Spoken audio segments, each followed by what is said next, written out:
Hello, my name is Adam Benjamin, and for my original contribution project, I am researching the benefits of considering student input when implementing learning retention strategies.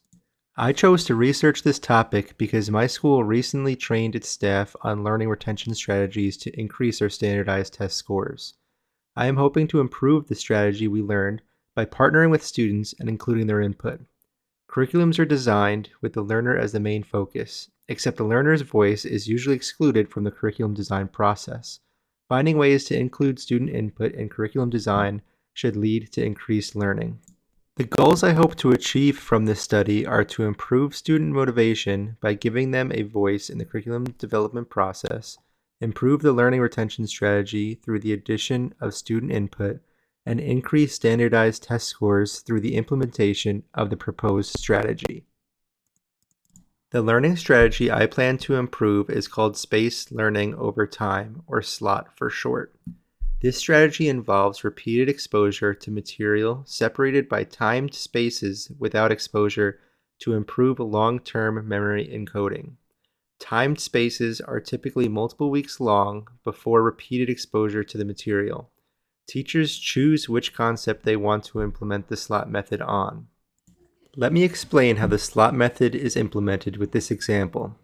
If I teach a concept I want to use the SLOT method on September 2nd, I will wait 4 weeks and reteach it again on September 30th.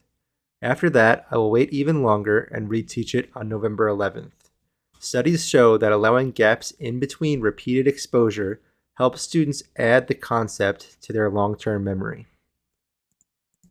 Typically, the concepts chosen for the SLOT method are decided by the teacher and what they believe the students need review on.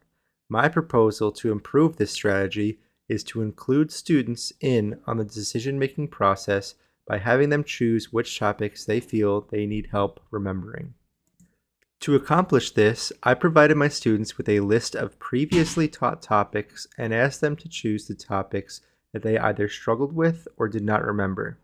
After compiling the submissions, I chose the topics that were most requested to implement the SLOT method on. The group I used for this study were 60 ninth grade Algebra 1 students who attended a school in eastern Pennsylvania. I chose to use two methods for collecting data. The first was to administer a benchmark at the beginning of the year and at the end of each quarter. The benchmark was created on a program called Progress Learning. It is a 40-question assessment that covers every concept that will be taught in the school year. Students taking it for the first time will likely not have learned the concepts seen on the assessment. The second method I used to collect data was a questionnaire given to the students at the end of the study. The questionnaire was designed to get their feedback on whether they thought the SLOT method and including their input was beneficial to their academic growth. Here is a bar graph representing the benchmark results. Each bar represents the average score achieved on the benchmark. At the beginning of the year, the average score was 20%. This was expected because the students probably haven't seen most of the concepts on the assessment. At the end of the first quarter, it was 34%. At the end of the second quarter, it was 52%. At the end of the third quarter, it was 71%.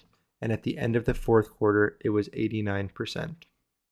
After analyzing the student questionnaires, these were the common themes among the responses. Students felt more comfortable engaging in class because they knew their ideas were listened to. The SLOT strategy helped students retain knowledge on more difficult concepts they suggested. And finally, students felt better prepared for standardized tests because of the SLOT strategy. Based on the results, there is a clear improvement from the beginning to the end of the year. Benchmark scores increased each quarter, and student feedback showed a positive impact. We cannot say for certain that using student input to guide the SLOT strategy is what led to the increased scores. Other factors that need to be considered when explaining the increase in scores are regular instruction throughout the year and repeated exposure to the same assessment. One benefit we can certainly accredit to incorporating student input is an increase in student engagement due to their feedback being heard.